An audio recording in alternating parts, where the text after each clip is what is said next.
Bom, pessoal, vamos dar continuidade. A gente tem aqui uma próxima palestra de uma pessoa que veio de longe, interior da Bahia. E eu vou chamar aqui no palco a Cleide. A Cleide, ela é jornalista, gestora de pessoas e projetos, e ela transformou a luta dela com a NMO em força para criar uma associação que faz um trabalho sensacional. Ela vai falar um pouquinho disso hoje aqui com vocês. Cadê a Cleide? Ah, tá. Ih, Cleide, o palco aqui do Haru Talks é seu. Seja bem-vinda. Olá! Quem diria que uma bengala listradinha assim de verde poderia ser inspiração para a implantação de uma importante instituição do terceiro setor em saúde que lida com doenças raras. Alguém imaginaria isso? Sim? Não?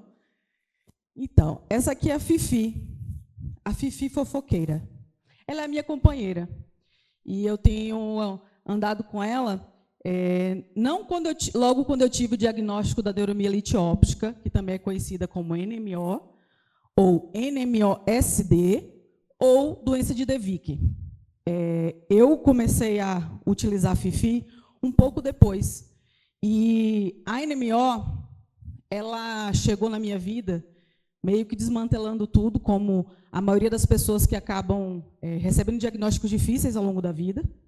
E nesse processo de entender a patologia, que é uma patologia neurológica, autoimune, rara, e ela afeta os nervos ópticos, o sistema nervoso central, podendo deixar a pessoa cega, cadeirante, perder o movimento dos membros superiores e da bexiga e do intestino. Braba.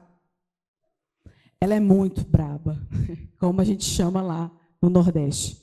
É uma patologia muito severa, muito crítica, e aqui no Brasil, doença extremamente negligenciada.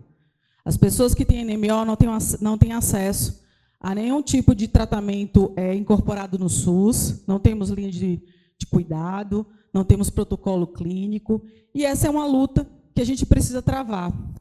E aí, o IPEA, que é um instituto de pesquisa, traz hoje que a cada 2 instituições do terceiro setor que são abertas, em 3 anos, ela é fechada.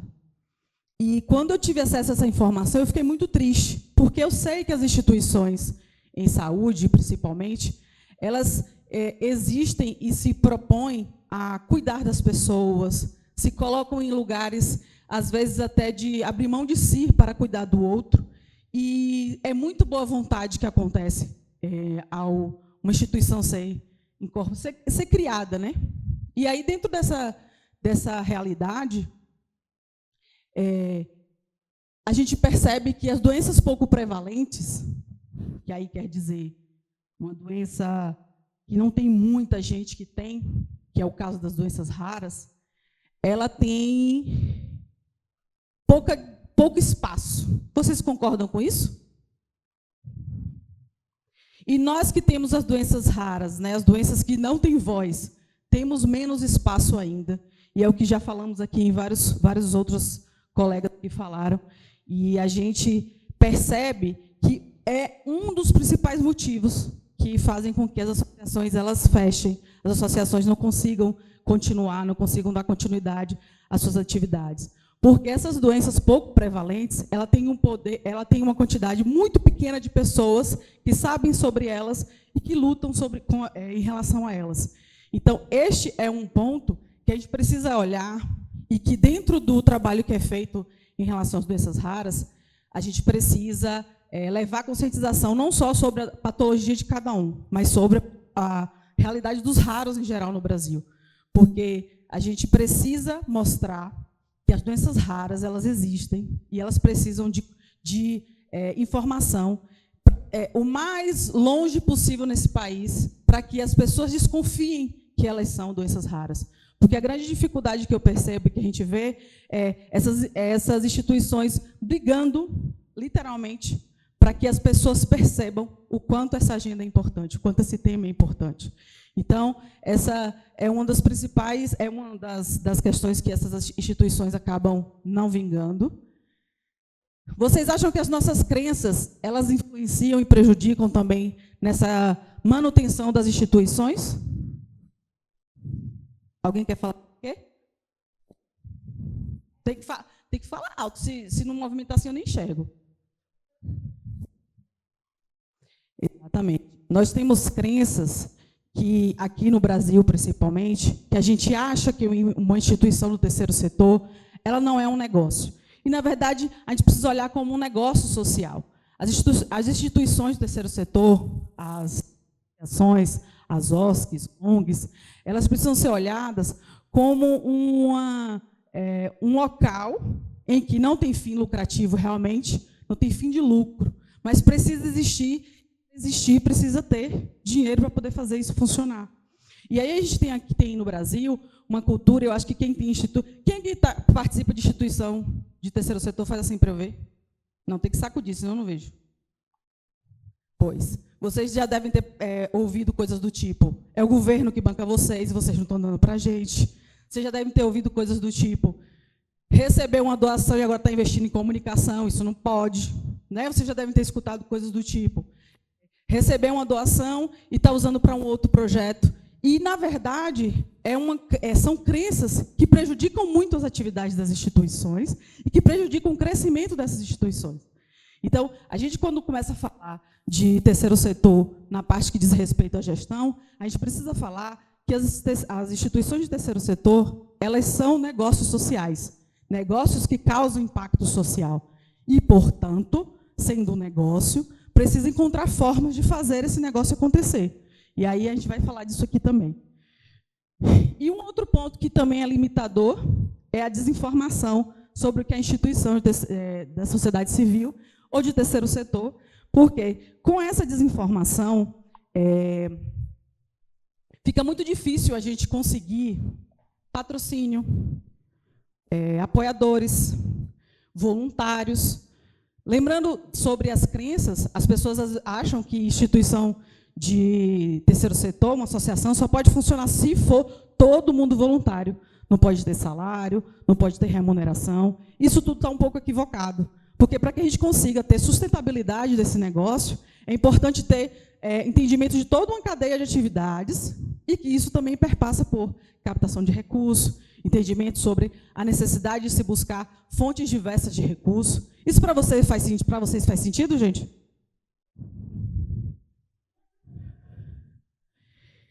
E aí, aqui, eu acredito muito que tudo isso que eu estou falando é verdade e que a gente consegue criar instituições que sejam, desde o início, organizadas e que tenham um planejamento de sustentabilidade. E quando eu acredito, por acreditar tanto nisso, e quando eu acredito nisso, é que foi montada a Associação Brasileira de Neuromielite Óptica, a ABNMO. Eu sou fundadora da associação, hoje estou presidente, e eu queria contar para vocês que a instituição, a ABNMO, ela tem 2 anos de existência, a gente atende pessoas de todo o Brasil, tanto pessoas diagnosticadas com neuromielite óptica, quanto pessoas que estão em fase de diagnóstico e suas famílias. A gente dá esse atendimento multidisciplinar, multiprofissional, e qual que é a diferença? Multidisciplinar, porque a gente faz o atendimento com os profissionais que são da rede, profissionais de saúde, que lidam no cuidado e manejo dessas pessoas, de forma virtual. E a gente também tem uma equipe multiprofissional, que conta com vários outros profissionais, que fazem com que a gestão da associação aconteça. Então, a multidisciplinar, a gente tem físio, neurologistas, enfermeiro, tem psicólogo, temos grupo de apoio psicoemocional, entre outros. E dentro da multiprofissional, temos contador, administrador, turismólogo, pedagogo, jornalista, pessoas da área de comunicação. Então, hoje, a Associação Brasileira de Neuromielite Óptica, a ABNMO, tem buscado fazer trabalhos de conscientização e mobilização em todo o território brasileiro, porque a gente entende que essa jornada que a maioria de nós aqui passou, que eu chamo de saga, ela não precisa acontecer quando nós temos redes sociais, enquanto nós temos internet, enquanto nós temos possibilidade de levar informação o mais longe possível, de formas muito mais rápidas. Então, por conta disso, é que a associação hoje busca em todo o Estado brasileiro. A gente faz essas atividades em todo o Estado brasileiro. Hoje nós fecharemos o ano com 19 colaboradores no total, incluindo voluntários. Nós temos uma equipe totalmente dedicada a desenvolver soluções para nossos atendimentos e também nosso banco de dados, que é a equipe de tecnologia e informação, que é 100% voluntariado, e são 14 pessoas. E nós temos um conselho que é formado por 9 pessoas, dentre eles neuroimunologistas, pessoas especializadas em atenção e tecnologia de saúde, que chama de ATS, em acessibilidade e também em gestão de terceiro setor. Então, quando eu falo para vocês que eu acredito que é possível a gente fazer uma instituição, construir uma instituição organizada, de modo que a gente possa dar mais atendimento e mais possibilidade de qualidade de vida para as pessoas, é porque a BNMO existe. Porque foi com ela que eu pude colocar isso em prática, que até então era uma observação minha, quando eu fui entrando em contato com o universo dos ratos. E aí, eu acabei não falando para vocês direito, mas eu tenho baixa visão, como vocês podem observar. E aí, a Fi, essa fofoqueira que caiu aqui, obrigada. Ela, para mim, é muito mais do que uma bengala longa para pessoas com deficiência visual. E aí, quem tiver aqui que não tiver, assim como eu não consigo ver vocês direito, e quem tiver aqui que também não está conseguindo me ver direito, eu sou uma mulher de pele cor clara, cabelo cacheado, todo virado para um ladinho aqui, o esquerdo, estou com a roupa escura, preto, um blazer azul marinho, e estou com a Fifi, a minha fofoqueira e companheira.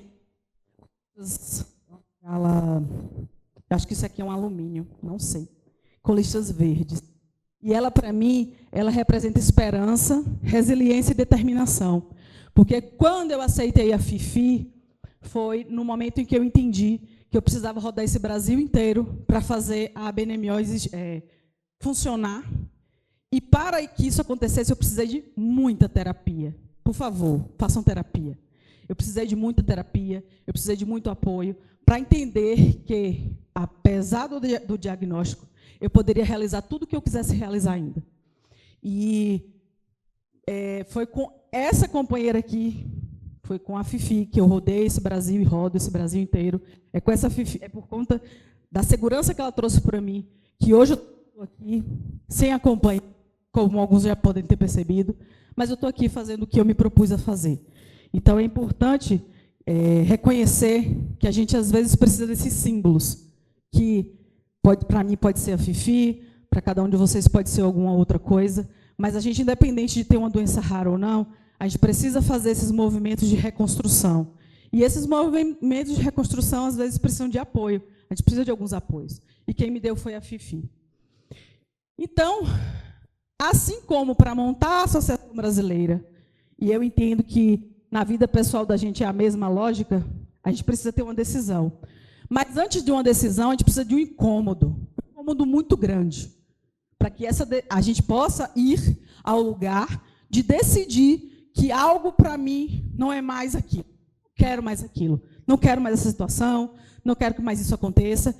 E é assim que começam os processos de refazimento.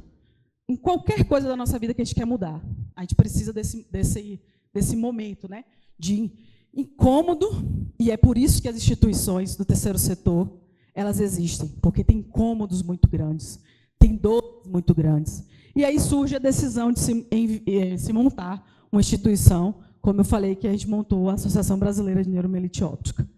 Depois a gente monta o planejamento, e na ABNMO, anualmente, e esse ano nós tivemos, mês passado, o segundo seminário anual de avaliação e planejamento estratégico, que é justamente para a gente avaliar como foi o nosso ano e para a gente fazer uma organização de como a gente acredita que a instituição deve funcionar no ano seguinte. Então, a gente precisa olhar para esse planejamento. E lá atrás, quando eu decidi que ia montar a BNMO, eu procurei fazer tudo o que eu pudesse para entender a melhor forma que essa instituição poderia existir e a melhor forma que eu poderia existir nesse mundo.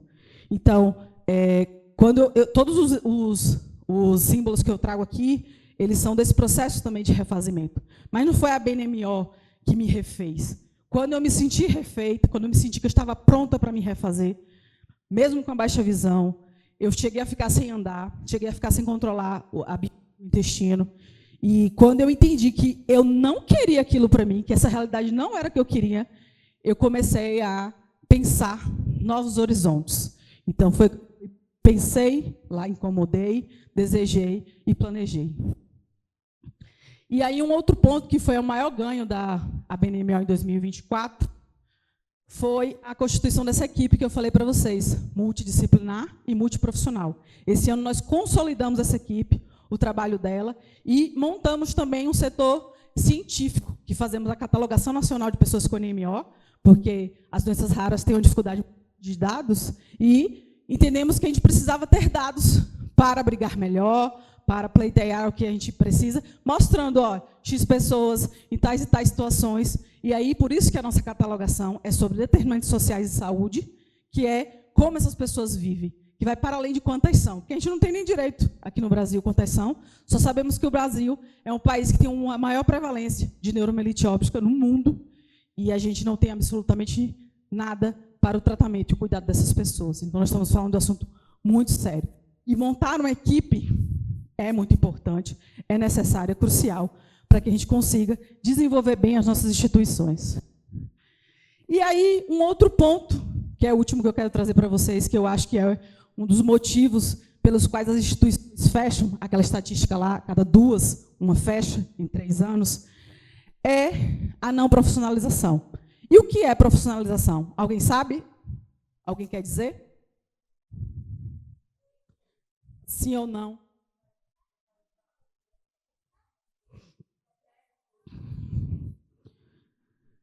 Exatamente. A profissionalização é a gente tirar um pouco a ideia de que uma instituição é puramente paixão e entender que a gente precisa construir ferramentas para garantir a sustentabilidade dessa instituição.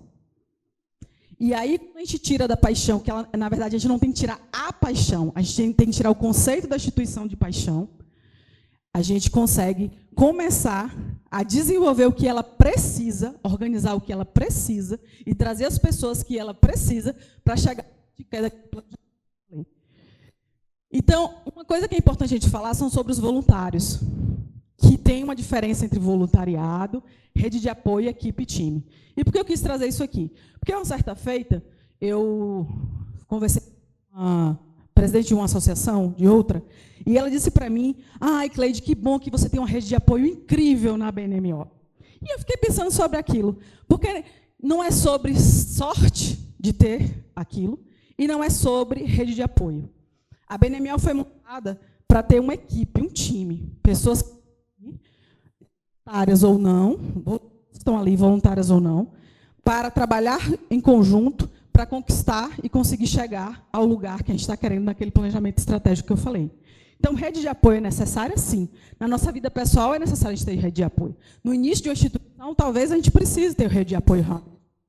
Coisas também dentro do nosso aspecto pessoal. Mas, quando a gente fala de profissionalização, a gente precisa olhar esses voluntários e todas as pessoas que compõem a instituição como uma equipe, um time.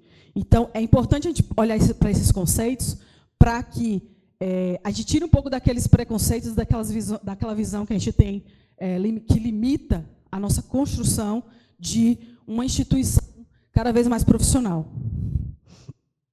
E aí, passos, não muda. Primeiro vem o incômodo, que eu falei, depois a gente toma uma decisão, aí a gente planeja, porque esse planejamento é importante, necessário e indispensável, onde você quer ir, como você quer ir, de que forma, quem são as pessoas que você vai precisar para fazer aquilo. Então, é uma organização de gestão de projetos, mas é indispensável para a vida pessoal da gente. Eu quero comprar uma casa nova. Quando, onde, quanto custa? Eu quero realizar o desejo do meu filho. Qual desejo é? Quando será realizado? Quando eu vou poder fazer? Então, a gente precisa aprender a planejar para a nossa vida pessoal também. Porque todos nós, quando temos minimamente um planejamento, a gente sabe que pode seguir. É claro que situações diferentes, intempéries podem surgir, óbvio, como a NMO surgiu na minha vida aos 34 anos, mas se eu já não tivesse alguns planos de vida, algumas coisas que eu queria para mim, talvez eu não tivesse montado a BNMO, talvez eu não estivesse aqui conversando com vocês agora. Então, a gente precisa pensar, desejar e colocar essa meta do que é que a gente realmente quer. Então, esse planejamento estratégico. Depois, a gente monta uma equipe profissional. E por que eu falo uma equipe profissionalizada, uma equipe competente? Para poder a gente, mesmo sendo voluntário, tá, gente? O voluntariado, agora mesmo a gente vai abrir um edital para voluntários da BNMO, e esse voluntariado a gente coloca nas atividades em que aquela pessoa já tem experiência, que ela já consegue fazer ou quer ser treinada para. Então, é importante entender que o voluntariado também precisa ser qualificado. Nós precisamos nos qualificar dia após dia, porque tudo muda e tudo pode ser um pouco melhor. Então, montemos essa equipe profissionalizada, criemos processos. E por que a gente precisa implementar processo? Porque como as coisas são feitas, início, meio e fim, desse jeito, sai um voluntário, entra outro voluntário, o procedimento está lá pronto para ser feito. Você organiza melhor as rotinas. E você sabe onde é que pode chegar, em que aquela ação vai te levar, aonde aquela ação vai te levar. E você tendo as rotinas organizadas, a possibilidade de crescimento é muito maior, pelo menos mais estável, mais organizado. E eu não estou enxergando, não. Licença. Gerenciar orçamento. Por que é imprescindível a gente falar disso? Porque a gente precisa saber o que a gente usa, o dinheiro, quanto é que a gente tem, quanto que a gente usou para cada coisa, para onde que foi aquele dinheiro, ter os controles disso, as notas. Mas isso é chato. É chato, mas é só com esse gerenciamento é que você vai saber o que você vai precisar para o ano seguinte. É o que você vai saber que você vai saber como continuar funcionando com sustentabilidade o negócio. É só com essa organização financeira que você vai conseguir mensurar o futuro que você quer para essa instituição. Então, não se tem como falar de profissionalização sem falar de organização financeira. E, por fim, está vendo, não é? Porque eu não gosto de slide. Avaliar os resultados. E por que eu vou ali olhar para avaliar os resultados? Porque a gente precisa olhar minuciosamente os resultados. Mas como eu vou ver o resultado? Todas as coisas podem ser medidas. Todas. Mas eu não sei fazer isso. Comece a procurar pessoas que sabem construir indicadores quantitativos e qualitativos. Que negócio difícil. Ele é difícil até a gente aprender a fazer. Depois que a gente aprende a fazer, ele se torna um aliado. Extremamente necessário para continuar, porque ali parece que acabou, mas não. A gente vai lá, avalia todos os resultados, decide novamente, planeja. Lembra que eu falei do planejamento que a gente fez esse ano, da associação, para o ano que vem? Monta a equipe que vai fazer tudo que foi planejado, implementa processos e aí segue. Isso é um ciclo. E na vida pessoal, a gente é do mesmo jeito. É um ciclo. E a gente tem que estar o tempo todo se reavaliando, planejando, decidindo, tomando decisão, se incomodando quando for necessário e começar de novo esse ciclo. Porque não é só sobre instituições de terceiro setor, é sobre a nossa vida, é sobre a gente poder ser cada dia um pouco melhor. E o futuro, vocês imaginassem como seria se todas as instituições do terceiro setor de doenças raras estivessem se profissionalizando, se desenvolvendo, todos os gestores buscando esse desenvolvimento. A NMO é uma bebezinha, a gente tem 2 anos só. E a gente já fez tanto, a gente já errou tanto, a gente já acertou um pouco.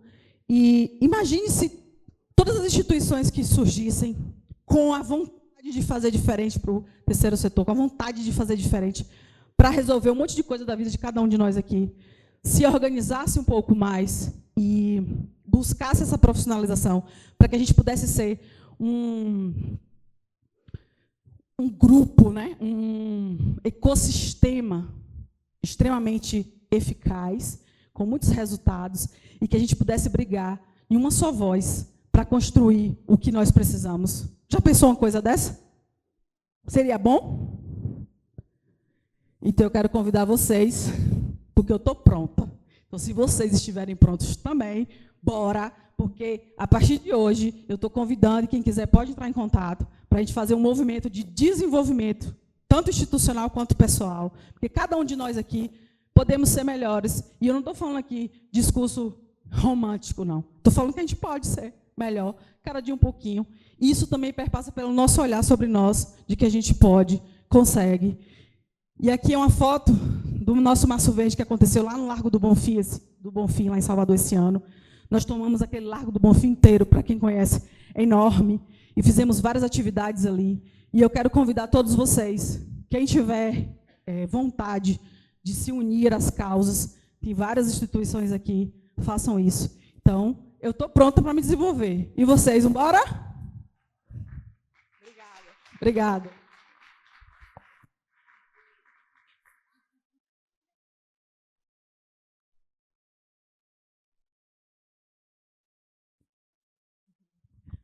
Obrigada, Cleide, pela palestra. Eu acho que você tocou num ponto muito importante, né, para as associações, para o terceiro setor. Então, eu tenho algumas perguntas para você. Você comenta na sua palestra sobre as fontes de recurso, né, que eu acho que é um dos principais desafios para muitas associações, é a fonte de recurso. Obviamente, aliado à experiência e tudo mais, mas eu acho que a captação de recurso, ela proporciona muita coisa e muito pouca gente sabe fazer.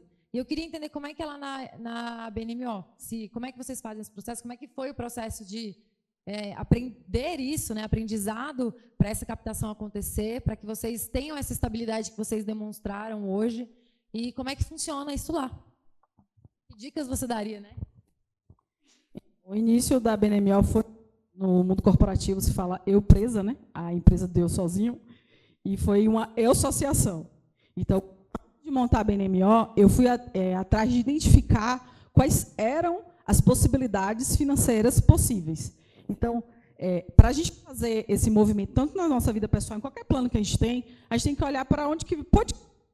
Quais são as formas desse dinheiro chegar? É por doação, eu tenho um financiador, no caso das doenças raras, tem a indústria farmacêutica, está tendo esse apoio, está tendo esse movimento.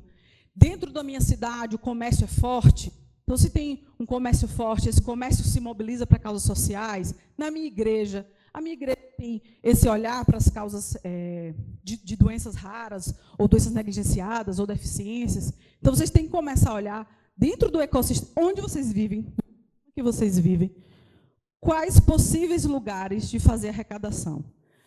Não consegui nada.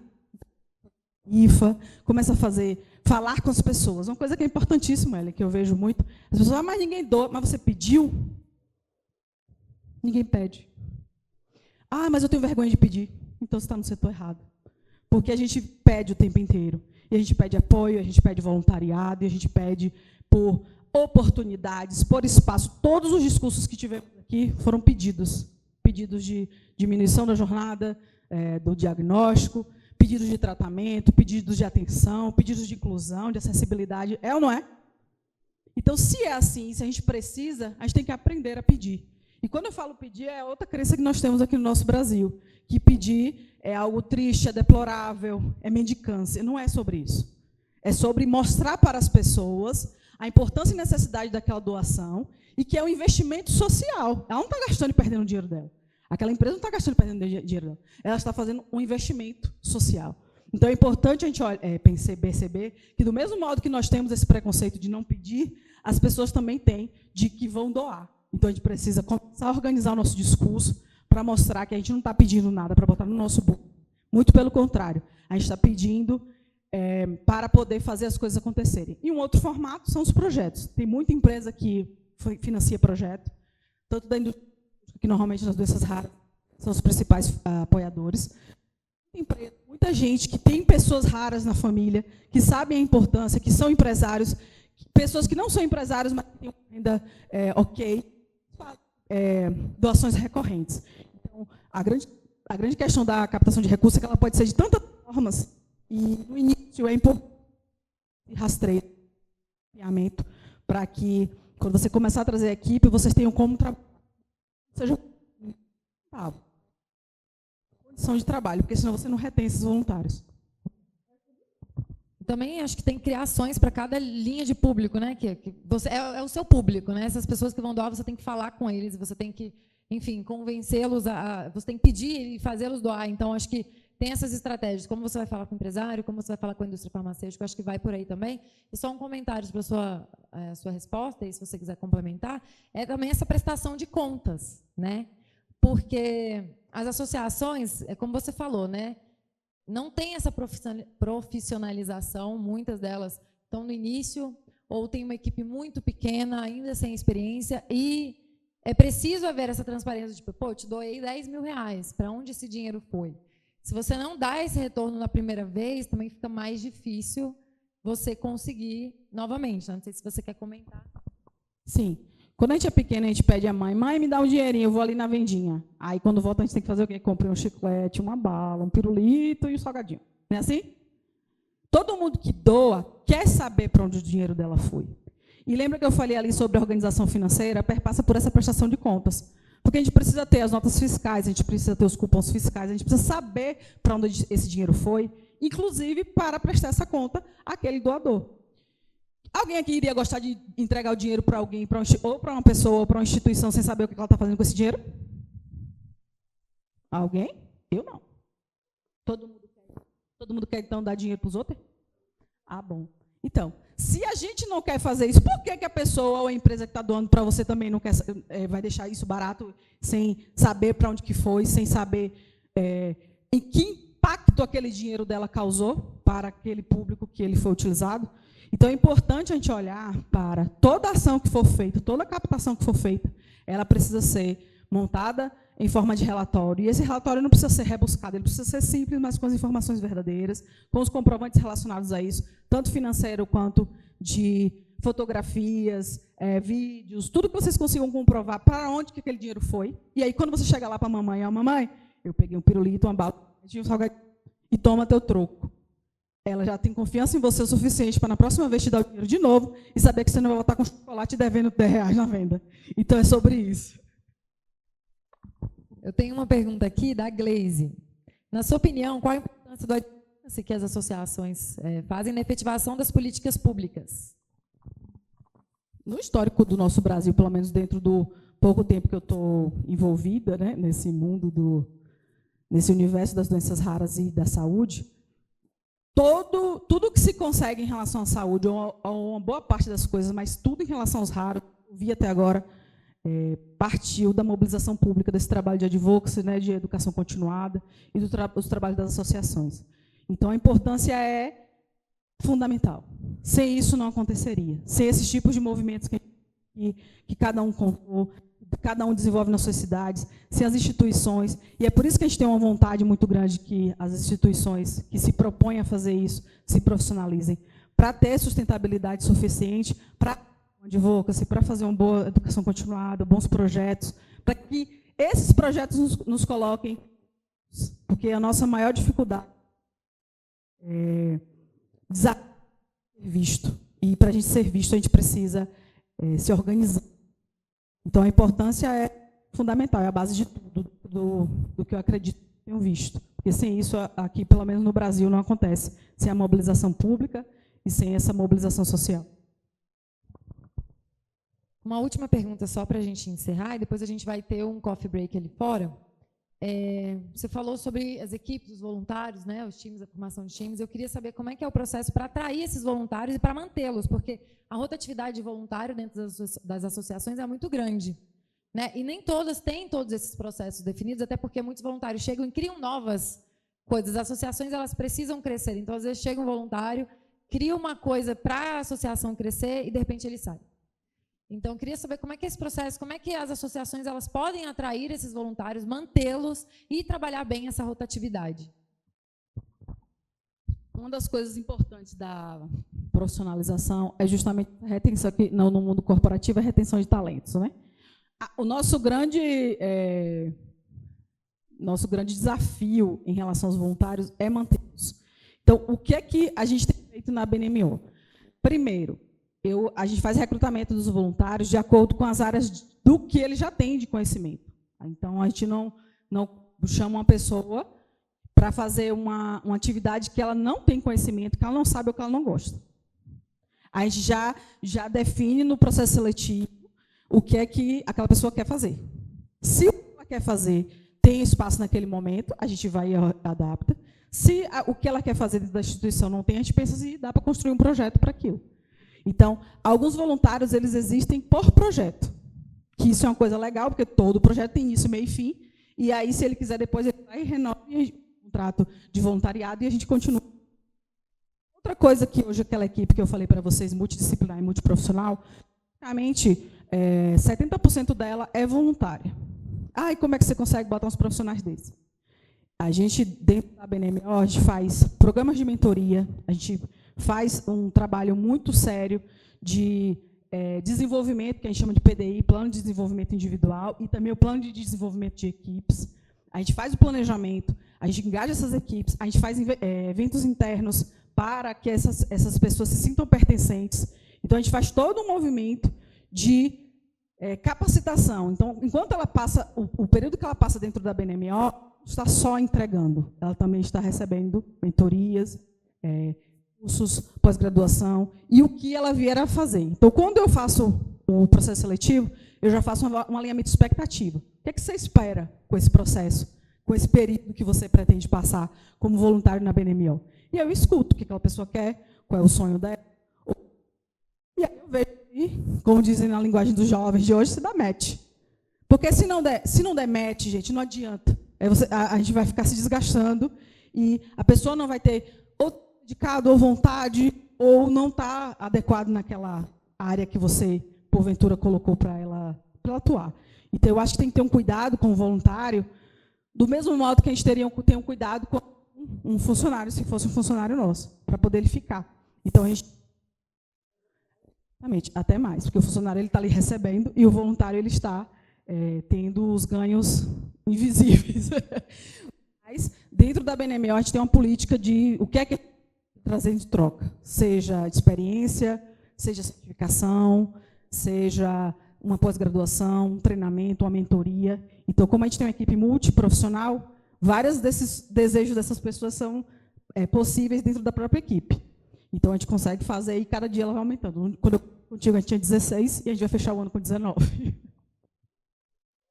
Tá bom, muito obrigada. Muito obrigada pelo seu tempo, pela sua palestra.